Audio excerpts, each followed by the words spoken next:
주님께서 구름 위에 앉으시니 온 땅아 흔들려라. 시온에 계시는 주님은 위대하시다. 마음 백성 위에 우뚝 서신 분이시다. 마음 백성아 그 크고 두려운 그 주님의 이름을 찬양하여라. 주님은 거룩하시다. 주님의 능력은 정의를 사랑하심에 있습니다. 주님께서 공평의 기준을 놓으시고 야곱에게 공의와 정의를 행하셨습니다. 우리의 주 하나님을 찬양하여라. 그분의 발 두상 아래 엎드려 절하라. 주님은 거룩하시다. 그의 제사장 가운데는 모세와 아론이 있으며 그 이름을 부르는 사람 가운데는 사무엘이 있으니 그들이 주님께 부르짖을 때마다 그분은 응답하여 주셨다. 주님께서 구름 기둥 속에서 그들에게 말씀하시니 그들이 그분에게서 받은 계명과 율례를 모두 지켰다. 주 우리 하나님 주님께서 그들에게 응답해 주셨습니다. 그들이 한 대로 갚기는 하셨지만 주님은 또한 그들을 용서해 주신 하나님이십니다. 주 우리 하나님을 높이 찬양하여라. 그 거룩한 산에서 그분을 경배하여라. 주 우리 하나님은 거룩하시다. 아멘. 감사합니다. 시 99편. 주님께서 다스리시니 뭇백성아 떨어라. 주님께서 그룹 위에 앉으시니 온 땅 흔들려라. 시온에 계시는 주님은 위대하시다. 암백성의 우뚝 솟은 분이시다. 위대하신 주, 그 야훼 하나님이 보좌의 자리를 잡으시고 통치하심을 하나님이 다스리신다 선포하심으로 시작합니다. 1절 그 세 번역에는 명령으로 되어 있죠. 주님께서 다스리신 뭇백성아 떨어라, 온 땅을 흔들어라 명령으로 되어 있지만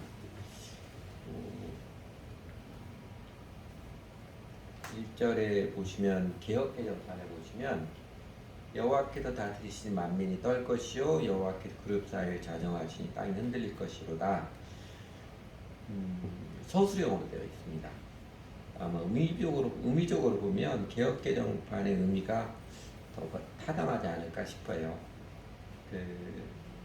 위대하신 주 야훼 하나님께서 그 통치하심을 인간 세상 가운데 내리기 시작하면 세상의 모든 사람들, 자기가 왕노릇하며 자기 마음대로 살던 사람들은 두려워 떨 수밖에 없으며 인간들의 욕심과 야망, 그러니까 힘의 논리에 기초한 세상 질서는 흔들릴 수밖에 없음을 선포하는 것입니다. 그래서 하나님은 영원한 궁극적 통치자이십니다. 하나님이 그 영원한 통치자라고 했을 때 궁극적으로 통치하신 하나님이라는 것이죠. 예를 들면 이런 것입니다. 예전에 그 2차 세계대전이 끝나고 우리에게는 광복절에도 8월 15일날 일본이 항복선언을 하고 했을 때 그때 당시 중국의 이제 장개석 총통이 중국민들에 대한 포고령 1호를 내린 게 뭐였냐면 본국으로 돌아가는 일본 사람들에게 위해를 가하지 마라. 일본 사람들에게 해코지하는 사람은 똑같은 해코지를 당하게 할 것이다. 그걸 포고령 1호로 했어요. 물론 중국 사람들 중에는 그 포고령이 마음에 안 들어서 붕괴하고 좀 불만스러운 사람이 있지만 적지 않은 사람들은 중국 사람들도 일본 사람들도 감동을 받았습니다. 다른 나라 사람들도 감동을 많이 받을 거예요. 근데 중국의 장개성이 그 포고령 1호를 일본 사람들에게 위해를 가하지 말아야 했던 것은요, 그 장개석의 부인이죠. 송미령 여사. 송미령 여사가 자기 남편 장개석에게 간곡하게 부탁을 한 것입니다. 그리고 송미령 여사는요, 일본의 그 한세기 전에 훌륭한 그리스도인이 세 분이 있었잖아요. 우찌무라 간주하고, 그 다음에 미우라 여사하고, 그 다음에 가가와 도요이코. 일본에서 협동조합 운동을 일으키신 분이고, 지금도 일본은 마을마다 협동조합이 잘 발달되어 있는데 그 시작을 가가와 도요이코였습니다. 빈민운동의 아버지죠. 동양의 슈바이처라고 불렀던 분인데, 그 가가와 도요이코가 중국 선교사로 갔죠. 일본이 중국을 침략한 것에 자기가 조금이라도 속지 않을 위해서 중국 빈민촌에 선교사로 갔습니다. 그 빈민촌에 선교했지만 어떻게 해서 송미령 여사를 알게 되고 송미령 여사가 성경 공부하면서 송미령 여사가 가가와 도요이코 통해서 예수님을 믿었어요. 송미령 여사 보기에는 잘못하다 과거 교육교회도 해코지가 당하면 안 될 것 같고, 그리고 자기는 예수님 믿고 나서 때 예수님의 그 사랑의 마음을 생각할 때 자기 남편에게 간곡하게 부탁을 한 것입니다. 짧은 순간의 모습이지만 그 격변의 시기에 중국 사람들에게 그 다스리신 마음을 다스리셨던 것은 하나님은 그렇게 사람들을 움직이신 것입니다. 하나님께서 궁극의 통치자이자 영원한 통치자이심을 제일 완벽하게 나타내는 것은 예수님이 다시 오실 때일 거예요.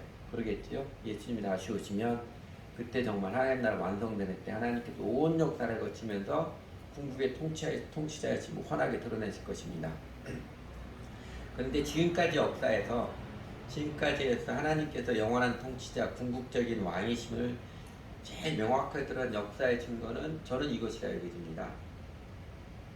예수님께서 승천하시고 난 다음에 이제 막 하나님 나라 운동이 시작되었을 때 그 로마 제국이 세상 폭력으로, 세상 권력으로 그렇게 교회를 밟아 누리려고 하였지만, 그러나 AD 1세기에서 4세기까지 400년 지내면서 그 하나님의 보이지 않는 손길이죠.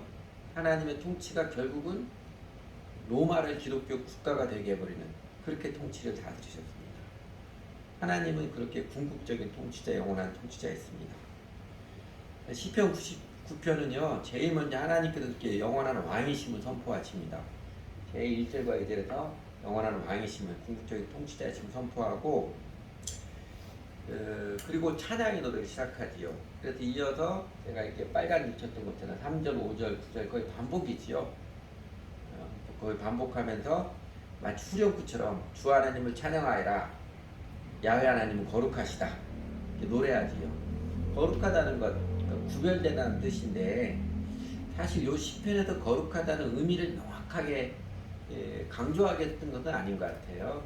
하나님은 하나님이시다, 하나님은 위대하시다, 하나님은 영원한 통치자이시다, 그걸 통칭해서 거룩하시다 쓴 것 같은데, 그래도 구별된다는 그 뜻에 합당해 보면 하나님은 어떤 세상의 왕, 인간의 왕과는 다른 분이시다, 차원이 다른 분이시다. 하나님은 완전히 정의롭고 온전하신, 위대하고 완전한 사랑이시며 온전하고 위대하신 영원하신 왕이심을 반복해서 증거하는 것입니다. 하나님을 찬양하여라, 주님은 거룩하시다. 그리고 그렇게 하나님은 거룩하시다, 위대하시고 완전하시다 반복하고 노래하면서 그 사이사이에 영원한 왕이신 하나님께서 인간과 세상을 다스리신 통치의 특징, 하나님의 다스리심의 특징이죠. 인간 세상 왕들의 통치와는 확연히 구별되는 하나님의 통치 특징을 증거합니다. 4절에서는 공평과 정의로 다스리신 하나님, 주님의 능력은 정의를 사랑하심에 있습니다. 주님께서 공평의 이치로 놓으시고 야곱의 공의의 정의를 행하셨습니다. 공평과 정의로 다스리신 분이시고, 그 다음에 6절, 7절에서 보면 이거는 하나님께서 인간 세상을 다스리시는데 우리 인간들이 인격적인 관계를 통해서 다스리시는, 철저하게 인격적인 관계를 통해서 다스리심을 나타내시고, 그리고 8절에서는 그 통치 특징이 하나님께서 은혜의 사랑으로 다스리시던 주 우리 하나님, 주님께서 그들에게 응답해 주셨습니다. 그들이 한 대로 갚긴 하셨지만 주님은 또한 그들을 용서해 주신 하나님이십니다. 인자하신 사랑, 은혜의 사랑으로 대하여 주심을 이 세 가지 특징적인 모습을 증거해 주십니다. 이 하나님의 특징을 조금 더 살펴보면, 첫째는요, 하나님의 통치는 공평과 정의가 중심이며 바탕입니다. 여러분, 기분에 따라 달라지는 변덕스러운 임금을 모시는 일처럼 골치 아픈 일은 없을 것입니다. 조선시대 연산군을 몰아냈던 신하들의 백성들의 이유가, 충성을 강조하는 조선시대 연산군의 신하들과 백성을 몰아냈던 이유가 종잡을 수 없는 연산군의 변덕, 그것 때문이었지요. 그러나 하나님은 심판도 구원도 정의롭게 하십니다. 유대인들이 지금도 착각을 많이 하고 있지만요, 하나님께서 유대인들을 하나님의 백성으로 선택하셔서, 하나님의 계시의 방편으로 선택하셔서 하나님의 백성으로 삼으셨다고 해서, 구약성경 이스라엘 역사에서 우리가 확인하는 것처럼 하나님이 그들이 하나님의 선택받은 백성이라고 해서 정의를 왜곡하시거나 공평을 무시하고 특별하게 봐주시거나 요새 우리나라 사람들이 아빠 찬다라고 하듯이 부당하게 하나님 찬스? 사실 이런 거 없었습니다. 그러니까 사랑으로 선택하셔서 하나님의 은총의 손길들을 많이 내리셨지만, 그러나 유다 나라를 쫄딱 망하게 하시고, 그리고 예루살렘 성전도 완전히 파괴당하도록 내어버려 두실 만큼 하나님께서는 당신의 선택받은 백성들을 정의롭게 공평하게 다스리셨습니다. 오늘날에도 하나님께서는요, 이게 교회라고, 예수 믿는 사람이라고, 교회 다니는 사람이라고 정의를 무시하거나 왜곡된 모습으로 은혜를 베풀지는 않습니다. 어설프게 교회 다니는 사람들이 은혜를 오해해서 마치 하나님의 은혜를, 값을 헤아릴 수 없는 은혜를 정의를 무시해도 되는 것처럼 착각하고 또는 맹신하곤 하지만, 그러다 하나님의 정의의 심판이 나타나서 큰 낭패를 겪을 때가 있을 것입니다. 보편적으로 나타나는 우리가 극복해야 될 한 예가 구원파적인 복음이죠. 구원파뿐만 아니라 교회 안에 구원파적인 복음을 전하고 받는 사람들, 어떤 계기가 한번 있으면, 그게 깨달음이 된지 어떤 체험이지, 계기가 한번 있으면, 그래도 구원받으면 그 이후를 무슨 짓을 해도 죄가 안 된다, 무슨 짓을 해도 그거를 괜찮다 여기는 미신입니다. 은혜에 대한 왜곡된 태도입니다. 이게 대표적인 것일 것 같아요. 그러나 하나님은요, 언제나 정의와 공평으로 우리들을 또 세상을 다스리십니다. 이 하나님의 특징이 이렇게 누누이 강조해서 깨우쳐 주심에도 불구하고, 우리가 시편 짧게 보는, 이번에 시편 짧게 보면도 여러 번 나타나잖아요. 하나님이 누누이 가르치는 특징 앞에서 여전히 죄 가운데 사는 사람은요, 그 마음이 괴로움 떨치지 못해요. 그리고 하나님의 심판이 떨어진 날에 낭패를 당하여야 할 것입니다. 그러나 누누이 강조하는 정의로운 공평하신 하나님이심을 증거하는 그 사실 앞에서 죄를 깨닫고 회개하여서 이제는 정의를 사랑하는 사람에게는요, 하나님의 정의로운 통치하심이 다스림이 나타나는 게 감격스러운 기쁨일 것입니다. 그 감격스러운 체험일 것입니다. 4절에서 주님의 능력은 정의를 사랑하심에 있습니다. 주님의 능력, 주님의 위엄과 눈부신 아름다움은 주님께서 정의를 사랑하심, 정의로서 그 통치의 중심을 잡으시고 계시기 때문입니다. 이런 의미, 이런 뉘앙스일 것입니다. 그 공평과 정의 하나님을 믿는 사람도 하나님의 모습처럼 정의를 사랑하는 사람은 눈부시게 아름다운 사람, 하나님의 선하신 능력을 경험하는 사람이 됩니다.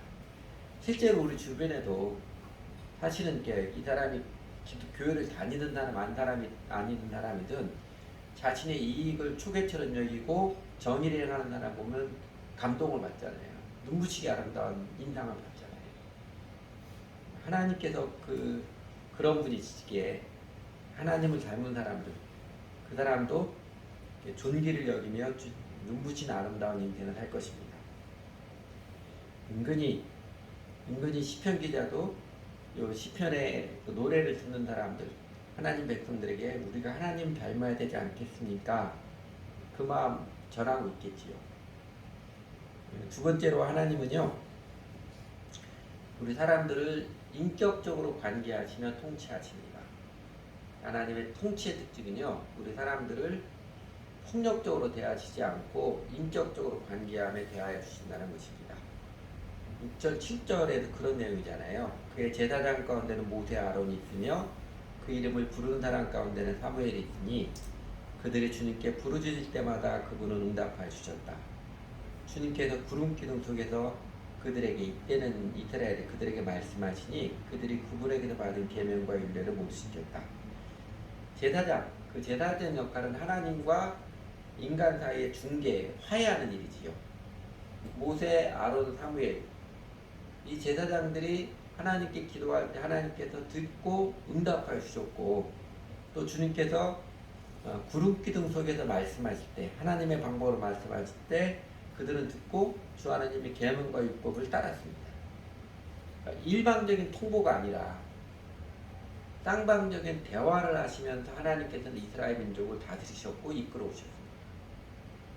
이거 구약에 기록된 이스라엘 역사에서 우리가 확연히 확인하는 사실이지요. 하나님께서 아무런 말씀, 아무런 대화, 하나님 마음 나눔 없이 일방적으로 통보만 하시는 그런 분이 아니잖아요. 오히려 어쩌면 쓰잘데기 없는 것 같은 우리들의 이야기를 기꺼이 들어주시고, 그 사실 안 그러셔도 되는데 하나님의 마음을 열어서 거듭거듭 이야기해 주시고 깨우쳐 주시기도 하시고 혼내기도 하시고 나누어 주시기도 하십니다. 그 세상의 왕, 세상 임금이 보통 사람들에게 두려운 존재인 것은 왜 그래요? 어명이요 하면 더 이상 변명이 여기가 없잖아요. 더 이상 거기 토달 수 없잖아요. 그 서슬퍼런 모습 때문이고, 그 세상 임금 한번 아련한다고 그러죠. 한번 만나는 거. 아련하는 것 하늘의 별 따기처럼 어렵고, 그렇게 어쩌다가 임금을 아련하는 그 기회를 얻어서도 그 앞에 한마디 말도 제대로 할 수 없기 때문입니다. 무엄하도 다 감히 어느 면전이라고, 뭐 추상 같은 한마디에 목이 날아갈 것 같은 분위기. 그 관계 때문에 세상의 왕 부러워하고 그러기도 하지만 가까이 하고 싶지 않은 게 많은 사람들의 마음이에요. 사람을 자기 자신을 비인격적으로 대하는 것처럼 자기 존재를 비참하게 느끼게 하는 건 없는 것 같습니다. 또 거꾸로 사람을 인격적으로 대할 때 자기 자신의 존재감을, 그 존귀함에 마음이 행복하지요.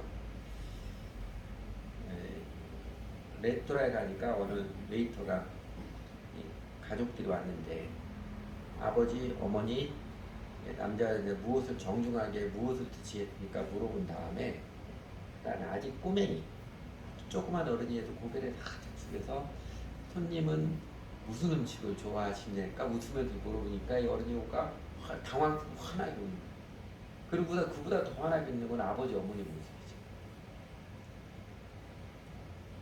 어린아이들도요, 여러분 자녀를 키울 때도 어린아이들도 인격적으로 대하면요 반응합니다. 알아요.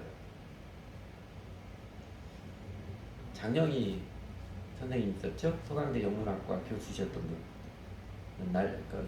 아주 어릴 때부터 소아마비에서 항상 평생 두 발을 목발로 짚고 다니셨던 분. 이분이 이제 대학에 들어갈 때가 70년대인데 우리나라 70년대만 해도 장애인은 거의 사람 취급을 하지 않았습니다. 대학에서 아예 시험 볼 기회를 조차 안 줬어요. 그의 아버지가 서울대 교수였거든요. 서울대 교수 장황국 박사로 우리나라 영문학 박사 1호였는데 이 양반이 서울대 교수님도 서울대에서 공부를 굉장히 잘했으니까 시험만 보게 해달라 해도 거절당했어요. 그래서 장황국 박사가 서울에 있는 대학을 다 돌아다녔는데 아무데도 안 받아주는 거예요. 그래서 서강대 영문학과 그때 영문학과 학과장이 서강대가 캐톨릭 재단이잖아요. 그때만 해도 총장이 신부님이었고 교수들 중에 그 신부들이 많았습니다. 브루닉이라는 신부님 영문학 그 학과장이었어요. 찾아가서 자기 딸 이야기 했습니다. 그러니 브루닉 목사님이 깜짝 놀더니 아니 그게 무슨 말이냐고, 시험은 머리로 보는 것이 몸으로 보는 게 아니냐고 하면서 시험을 보게 하고 자기 과로 받아들였지요. 장영희 선생님 글들에 보면 종종 이 브루닉 신부님 이야기 나옵니다.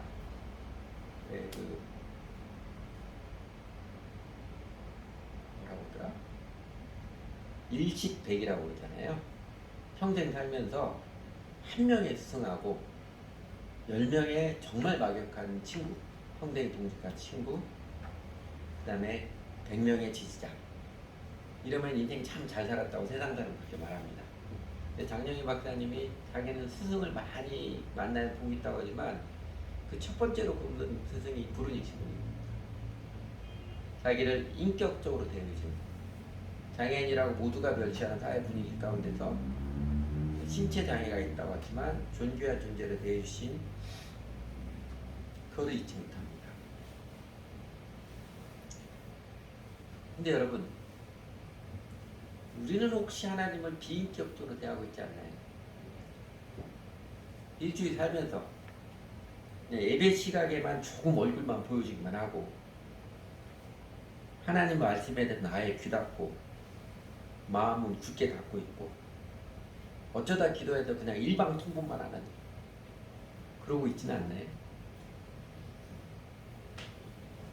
그렇게 우리는 죄인, 오만하고 무리한 얼굴을 하나님께 들이밀고 있어도 하나님께서는 한결같이 혹시 우리를 책망하실 때에도 우리에게 먼저 말씀해 주시고 깨우쳐 주시고 우리 이야기를 들어주시고 심지어 우리 구차한 변명까지 들어주시고 인격적으로 대해주시고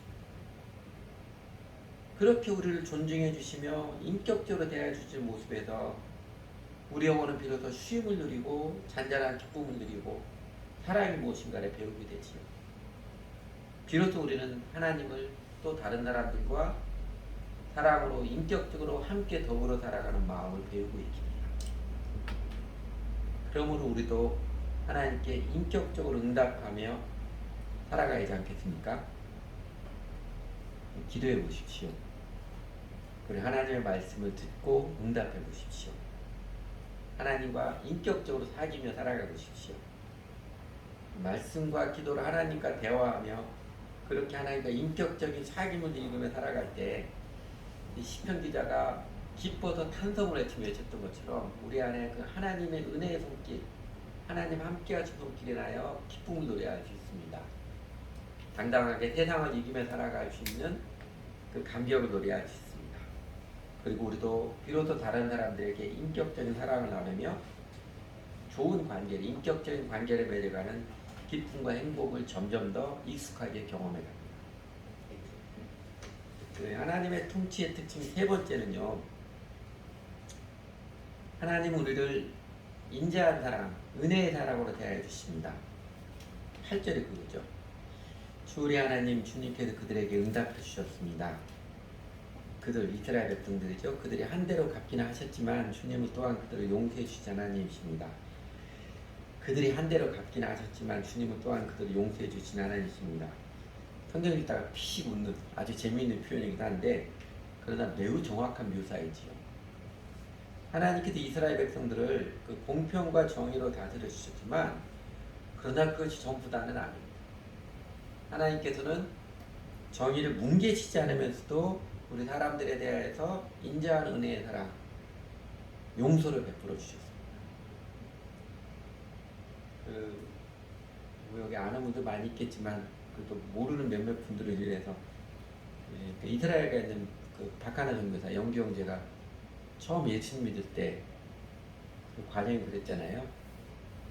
군대에서 하도 사고 치니까 군대 상관이 너는 제대할 때까지 제발 사고만 치지 말고 가만히 있어라.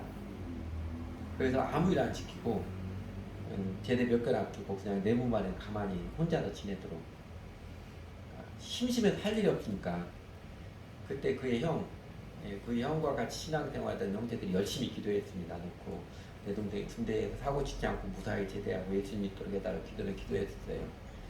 성경책을 보내줬거든요. 하도 심심하니까 지금은 군대 내무관에 조금 자기 개인 물품도 있고 그러고 핸드폰도 갖고 있지만 예전에는 아무것도 없었거든요.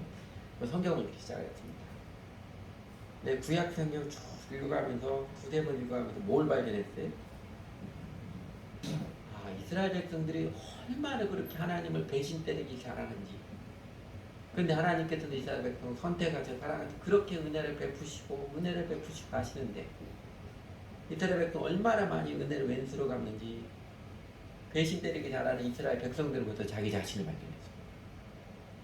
그리고 그 이스라엘 민족을 향한 하나님의 신실한 사랑의 모습에서 자신의 삶에서 이끌어진 하나님의 인격적이고 끈기는 용서의 사랑을 인자한 은혜의 손길을 보고 회개했지요.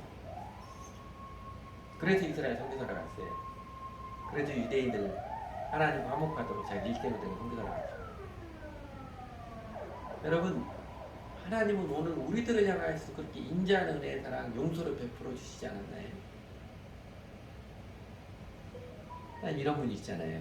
느헤미야가 이스라엘 포로들이 돌아왔을 때 그 앞에서 기도할 때 이렇게 기도를 합니다. 이스라엘 역사를 쭉 돌아보고 기도하면서 주께서 저희 가운데 행하신 기사를 생각지 아니하고 이스라엘 백성들이 목을 곧게 하며 폐역하여 스스로 한 두목을 세우고 종되었던 땅으로 돌아가자 했사오나 오직 주는 사유하신 하나님이시라. 사유는 용서하신 하나님, 용서하신 하나님이시라.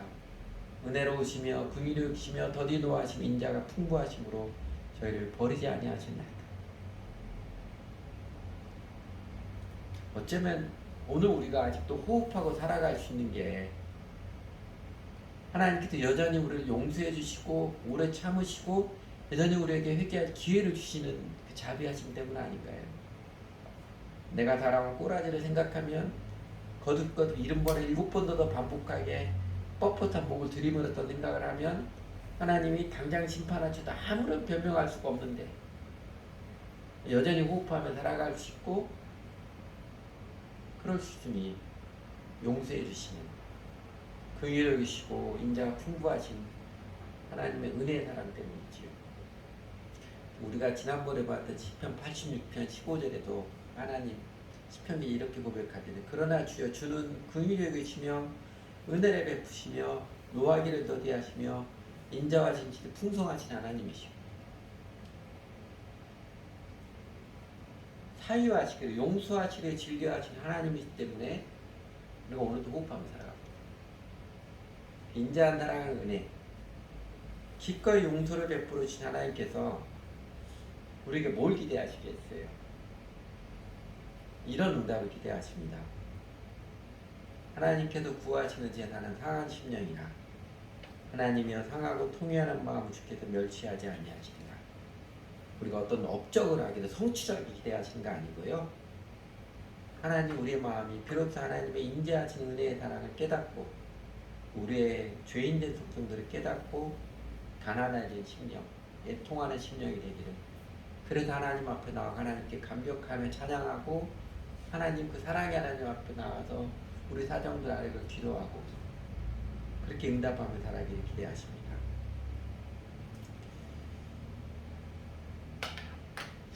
우리나라 사람들 잘 먹지만 원래 만두는 중국에서 유래한 거죠. 여러분 만두라는 이름의 유래를 아세요?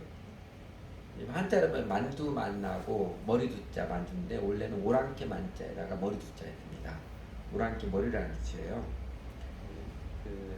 제가 삼국지에 나오는 제갈공명이 남만 남쪽 오랑캐 지금 베트남 사람이죠. 베트남을 정복할 때 그때가 제갈공명 총나라였을 때 이런 사연이 있습니다. 지금도 베트남 사람들이 따라키로 유명하죠. 옛날 중국 고대 문서에 보면 중국 사람 항상 자기네 중심 생각하는데 이쪽 그 남만 사람하고 동인 사람들은 건드리지 마라. 이 사람들 건드렸다가는 큰 코 다친다. 왜냐하면 중국 역사에서 특히 이제 우리나라 우리 민족 당나라든 송나라든 수나라든 우리 민족 쳐들어다 다 망해버렸잖아요. 자 이거 앞으로 설명했다가 호되게 당한 역사가 그럽니다. 근데 이게 베트남 사람도 보통 얘기들이 아니잖아요. 나 그 땅에들은 산악 기를 데 없고 얼마나 사람이 남쪽에 사는 오랑캐 많이라고 그랬겠어요.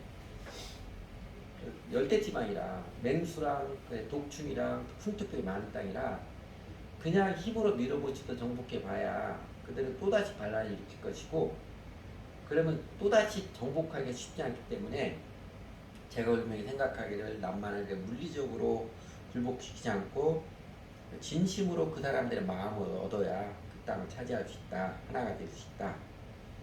그래서 그 땅의 왕, 남만의 땅의 왕 맹획이라는 사람을 7번 잡았다가 7번은 다 놓아줍니다. 그래서 이제 7종 7금이라고 그렇게 말하죠. 그렇게 하고 나서 맹획이 감동을 받아가지고 우리가 기꺼이 당신들과 하나가 되겠습니다. 그리고 돌아가요. 그 총나라 군대가 다시 돌아가는데 그 월남 베트남 위에가 운남성이잖아요, 중국에. 운남성 하면서 노수라는 강을 건너야 하는데 노수가 그 풍랑이 굉장히 거센 거예요.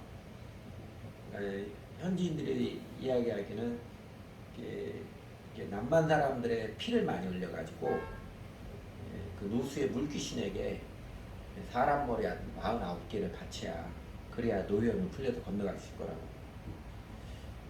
그렇다고 제가 보면 생각하니까 사람 머리를 생사람 49을 머리를 바쳐야 돼 이건 아니거든요. 그래서 지혜를 냈습니다. 그러니까 소나 돼지 또 양의 고기를 다져가지고 밀가루로 사람 모양을 만들어서 노수의 물귀신에 제사 드리고 그래서 그 땅으로 건너갔어요. 그래서 남만족의 머리라고 해서 그래서 만두예요. 남쪽에는 오랑캐 머리에다 만두라고 이름 지었다고 합니다. 여러분 사람들 관계에서도 그 인자한 사랑을 베풀어 주심이 마음의 행복이고 아름다운 관계를 맺고 존귀함을 얻게 하잖아요. 사실은 하나님께서 우리들에게 용서를 베풀어 주신 인자한 사랑, 왜 베풀어 주세요? 뭐 이유가 없지만, 사랑의 은혜에 따라 이유가 없지만, 그러나 그 용서를 베풀어 주는 끝없이 용서하심 인자한 사랑을 베풀어 주신 하나님 마음, 우리가 온전한 사귐이죠. 강압에 의한 다스림이 아니라 인격적인 정말 사랑하는 사귐을 나누고자 하는 그 마음, 그 뜻입니다. 어쩌면 하나님과 우리 관계는 7종 7금이 아니라 70번 7번입니다.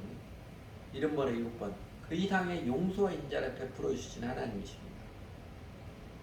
어찌 그 사랑 앞에서 우리가 감격하고 하나님과 기꺼이 사랑의 사귐을 하고 하나님께 굴복드리지 않을 수 있겠어요.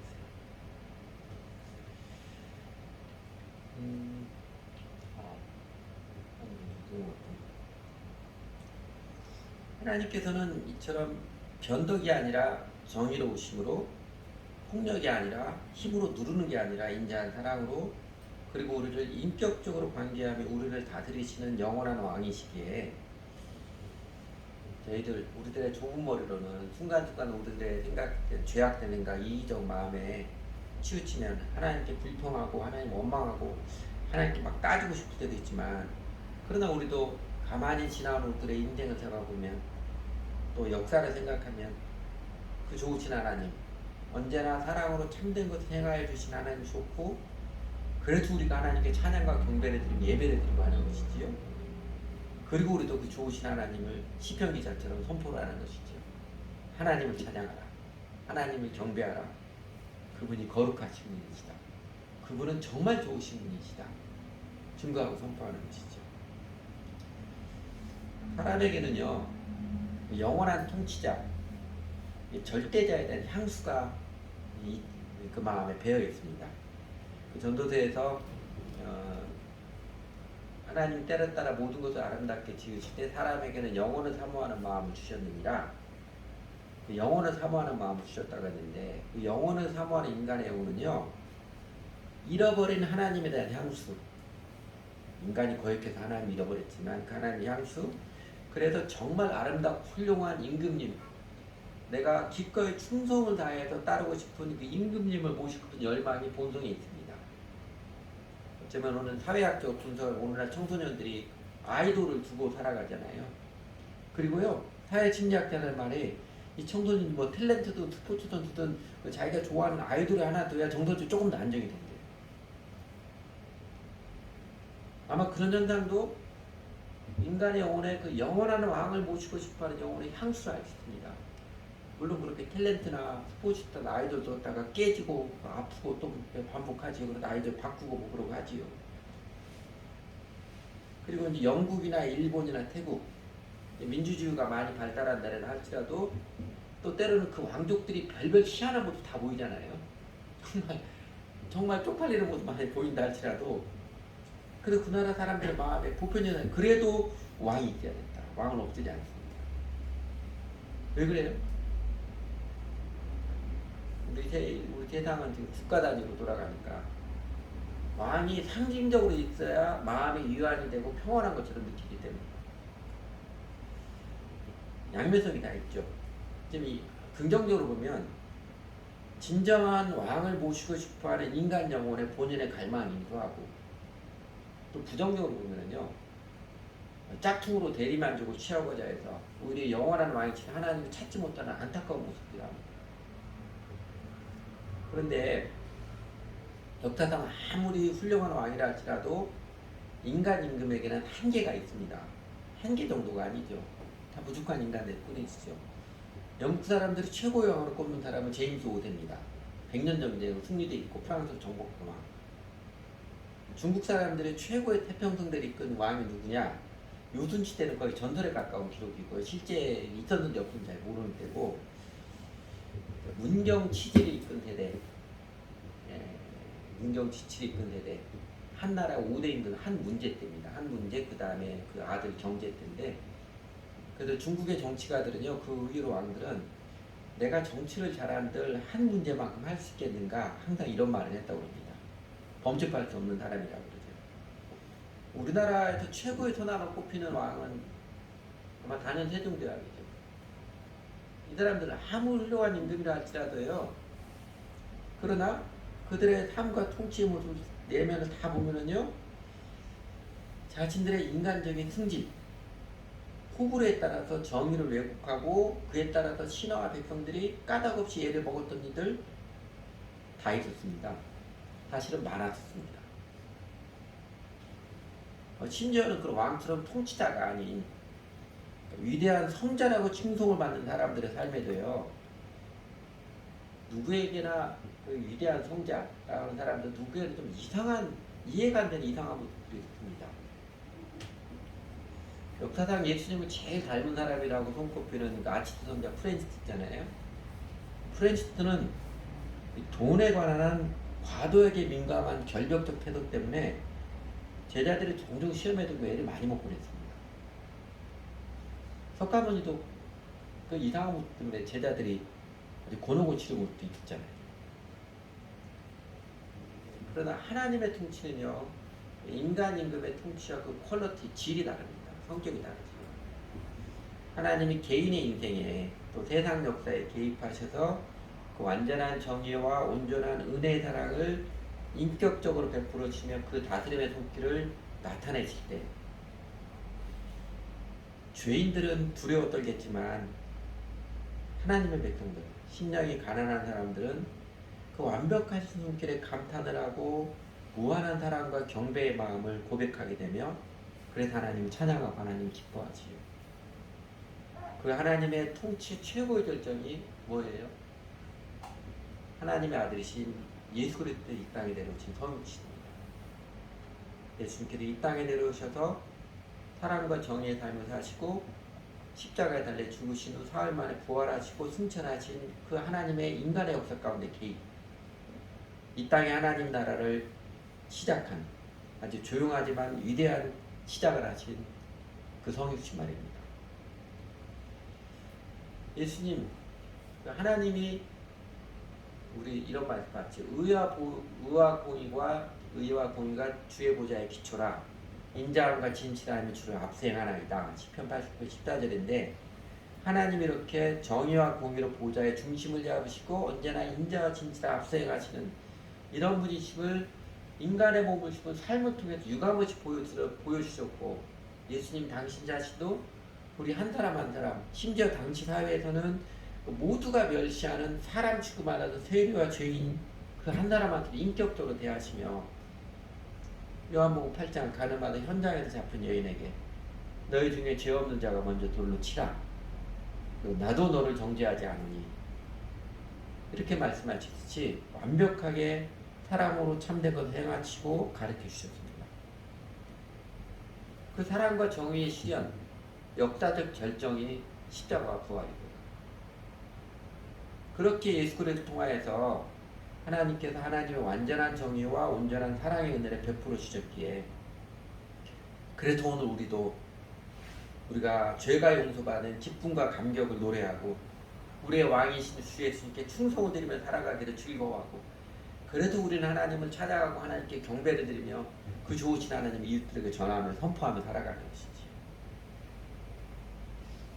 여러분은 이 하나님이 좋고 감사하고 하나님 생각하면 기쁘고 신납니까? 아니면 하나님이 은근히 부담스럽고 무섭게 느껴지시나요? 오늘 시 99편 결국은 정의로 다스리시는 그 궁극의 통치자 영원한 왕이신 하나님이 무섭고 두려움이 아니라 사랑과 정의 하나님이심을 감격적으로 찬양하며 신나게 증거하며 선포하는 그 노래잖아요. 여러분 우리도 그 사랑과 정의 하나님이 완전한 정의와 온전한 사랑의 하나님이 우리에게 너무너무 감사하고 즐겁고 하나님 생각하며 신나고 행복하고 그 행복한 인생에 대해 우리에게 무엇이 필요할 것 같아요? 하나님과 화목하십시오. 월드는 썼던 헨리 데이비 소로우가 죽기 전에 자기가 죽기 전까지 이모가 이모는 아주 열심히 교인이었습니다. 소로우야 이제는 하나님과 화목해야지 그랬더니 소로우가 벌써 화를 냈습니다. 내가 언제 하나님과 싸웠다고 화목해 하라고 해? 나 하나님과 싸운 적 없어 그랬다고 그러지요. 근데 하나님과 화목한다는 것, 하나님과 싸우지 말라 이런 뜻이 아니고 하나님을 하나님으로서 이제는 나의 주, 나에게도 하나님, 나의 임금님으로서 영원한 왕으로 관계를 맺고 모시고 살라는 뜻입니다. 제가 단톡방에도 큐티 묵상을 올렸는데 이번 주에 데살로니가전서 아침에 큐티 묵상했잖아요. 데살로니가전서 4장에 보면 주께서 호령과 천사장의 나팔과 호령과 천사장의 소리가 큰 나팔로 친히 하늘로부터 강림하시더니 이 말씀 하시잖아요. 그러니까 예수님 믿고 먼저 죽은 사람 어떻게 되겠습니까? 데살로니가 교인들이 잘 몰라가지고 바울에게 물어봤어요. 갑자기 모르는 거예요. 근데 가만히 생각해보니까 어떤 거예요? 이 데살로니가 교인들, 데살로니가 교인들뿐만 아니라 초대교회 사람들은 나중에 예수 믿어야 나중에 지옥 안 가고 천국 간다. 죽어서 영생, 천국을 보장받게 예수 믿으라. 그렇게 예수 믿는 사람들 아니에요. 이미 예수 믿은 사람들이거든, 데살로니가 사람들. 그 사람이 몰랐어요. 죽어서 어떻게 되는지 몰랐어요. 그래서 바울을 깨우쳐 준 겁니다. 이렇게 된다. 그럼 염려하지 말아라. 그럼 그 사람은 데살로니가 교회나 초대교회는 어떻게 예수를 믿었게요? 사도행전 우리가 지난번에 성경학교 쭉 해오면서 공부했던 것처럼 바울이 전한 복음은 뭐예요? 예수가 그리스도 메시아다. 구약 성경에서 예언한 예수가 유대인 왕일 뿐만 아니라 세상 모든 민족의 메시아다. 이 메시아 받아들이겠느냐? 이 복음 증거했거든요. 그건 뭐예요? 예수가 메시아 그리스도라는 것은 그 예수의 통치를 받아들이겠느냐? 그거 전한 것입니다. 그래서 믿는 자는 삶의 주권을 예수님께 내어드리고 당연히 예수님을 따르며 예수님께 순종하며 사는 삶을 살아가는 그 인생의 방향 전환이죠. 그렇게 복음을 전했어요. 초대교회 사람들에게는 나중에 죽어도 지옥 가면 큰일 나겠네. 그러니까 예수 믿어야지. 그러니까 교회 다니지. 그렇게 믿은 게 아니라고요. 예수가 메시아라는 그 복음 앞에서 내 자신을 왕노릇 하며 살 거냐, 세상 임금에 두려워 떨며 살 것이냐, 영원한 왕이신 예수님을 왕으로 모시고 살 것이냐, 요 결정을 한 것이지요.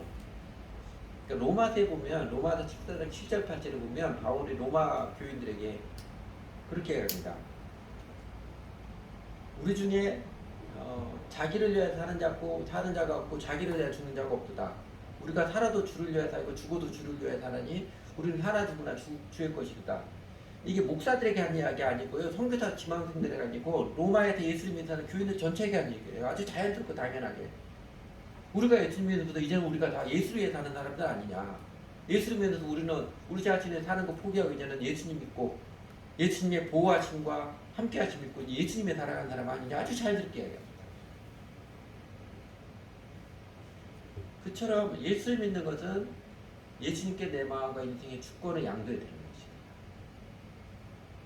왜 오늘날 교회 다니는 사람들, 적지 않은 사람들이 완전한 정의, 온전한 사랑의 하나님이 좋고 신나고 감격스럽지 않고요. 그런 건 잘 모르고 하나님 생각하면 부담스럽고 무섭고 왜 그래요? 하나님이 임금님이 아니기 때문에 그렇습니다. 내가 구원을 보장받고 싶지만 여전히 자신이 자신의 주권, 왕노릇하고 부식하고 있기 때문에 그래요. 이런 종교인들에는 이 시편 기자처럼 그 감격 없습니다. 하나님이 좋고 즐겁고 이런 거 없어요. 그러니 진정한 찬양이 없지요. 그래서 예배 드릴 때 보면 찬양하면 다 딴 생각하고 있지요. 찬양할 때 보면 찬양가서 얼마나 은혜스럽고 감격적이고 좋은데 이게 자기 고백이 아니까 딴 생각하고 그냥 곡조가 좋으니까 곡조만 흥얼흥얼 따라서 하고 그러는 거지요. 그리고 더 안타까운 건 여전히 두려움에 쫓기는 혹은 눈치 보는 교회 생활, 눈치 보는 인생을 살아가잖아요. 그러나 오늘 시편 99편의 기자처럼 이 땅에 내려오신 하나님, 예수 그리스도를 나의 주 나의 하나님으로 모시며 따르며 살아가는 자는 예수님이 나의 왕이십니다. 나의 사랑과 충성을 드리는 예수님이 나의 왕이십니다. 그 사람은 하나님의 나라, 하나님의 통치를 받아들인 자는요, 성경에 예언대로 성령을 받아서 노래하는 나라랍니다. 하나님은 함께 하심이 무엇인지 경험합니다. 내가 살아가는 오늘의 삶의 여건들이 오늘 사람들 관계가 많이 쉽지 않고 좀 꼬이고 그러더라도요, 하나님 함께 하시는 성령님 함께 하시는 기쁨의 그 생명의 능력에 낙심하지 않고 누리하고 살아가시지. 왕이신 주 예수님을 본받아서 그 사람은 나도 사랑으로 참된 것을 행하기를 기뻐하며 즐거워하며 살아갑니다. 영원한 왕이신 하나님께서 그렇게 하나님 왕으로 예수 그리스도 나의 임금님으로 모시고 살아가는 자에게는 성령님께서 인격적으로 동행해 주시는 생명의 능력과 감격을 누리며 살아갑니다. 그 영생의 삶으로 하나님 우리를 초청하시는 것입니다. 같이 기도하죠. 한번 같이 기도할까요? 성령님께서 마음을 터치해 주신 따라서 입술을 열어서 마음의 고백 함께 드리도록 하겠습니다.